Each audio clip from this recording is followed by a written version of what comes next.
বিমানে প্রথমবারের মতো ভ্রমণ করা যাত্রীদের বিমানবন্দরে না জানা বিভিন্ন আনুষ্ঠানিকতা কিংবা প্রচুর লাগেজ নিয়ে হিমশিম অবস্থায় থাকা যাত্রীদের সেবা দিতে চট্টগ্রাম শাহ আমানত আন্তর্জাতিক বিমানবন্দরে চালু হলো মিট অ্যান্ড গ্রিট সার্ভিস, যেখানে রয়েছে তাৎক্ষণিক পিক অ্যান্ড ড্রপ, হারিয়ে যাওয়া এবং খুঁজে পাওয়া বস্তু যথাস্থানে স্থানান্তর, মরদেহ ক্লিয়ারেন্স কিংবা কর্পোরেট ও গ্রুপ ট্যুরের সেবা।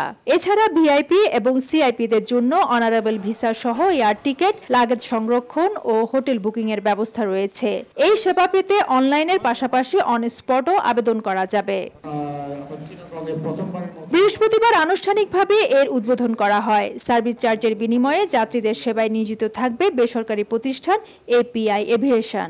গাড়ি থেকে রিসিভ করে তারপর আপনার ট্রলিতে তুলে, ব্যাগেজ তুলে, সিকিউরিটি স্ক্যানিং করে বোর্ডিং কার্ডটা নিয়ে দেন তখন আপনারা ইমিগ্রেশনটা করবে। আর ডোমেস্টিক হলে হয়তো ডাইরেক্টলি লাউঞ্জে চলে যাবে, আর ইন্টারন্যাশনাল ডিপার্চার হলে আপনার লাউঞ্জে যাবে, লাউঞ্জ থেকে তারপর ওনাদেরকে বোর্ডিং গেট পর্যন্ত ওদেরকে হ্যান্ড ওভার করবে।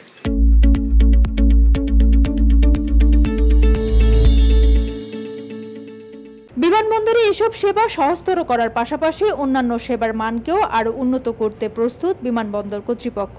প্রতিটা ইন্টারন্যাশনাল এয়ারপোর্টের কিছু কিছু মিনিমাম সার্ভিস দরকার হয়, যেটা থেকে মানুষজন বুঝতে পারে যে ইন্টারন্যাশনাল এয়ারপোর্টটা কত রকম কী মানদণ্ডে আছে। তো আসলে মিট অ্যান্ড গ্রিট এমন একটা সার্ভিস যেটা কিন্তু আসলে বিশ্বের কাছে আমাদের বোঝাতে চেষ্টা করবে যে আমাদের বাংলাদেশে যে দ্বিতীয় বৃহত্তম বিমানবন্দর শাহ আমানত আন্তর্জাতিক বিমানবন্দরে এই সার্ভিসটা আছে।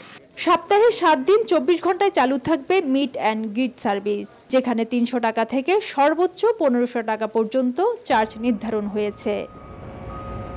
ফেরদৌস লিপি, সময় সংবাদ, চট্টগ্রাম।